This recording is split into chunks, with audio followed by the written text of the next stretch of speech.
வெயிலுக்கு நல்லா வாடி போயிட்டு இந்த முடக்கத்தான்.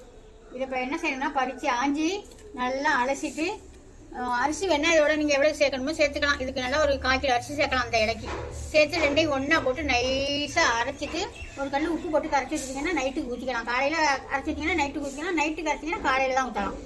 இதை இப்போ நான் என்ன செய்வேன்னா என்கிட்ட மாவு இருக்குது, நேற்று தான் அரைச்சேன். அந்த மாவோடையே போட்டு ஒரு கரண்டி எடுத்து போட்டு இதை அரைச்சி கரைச்சி வைக்க போகிறேன். நைட்டுக்கு ஊற்றிக்கலாம்.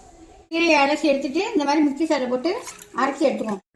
இந்த அளவுக்கு நைஸாக அரைச்சி எடுத்துக்கலாம். என்கிட்ட மாவு இருக்குது, நான் அந்த மாவில் தான் கலந்து நைட்டுக்கு தோசை ஊற்ற போகிறேன். நைட்டுக்கு தோசை ஊற்றிக்கலாம் காமிக்கலாம். முடக்கத்தான் தோசைக்கு அரைச்சி வச்சோமா, இப்போ அதை ஊற்றிடலாம் வாங்க. கல் போட்டு நல்லா கல் சூடாயிடுச்சு.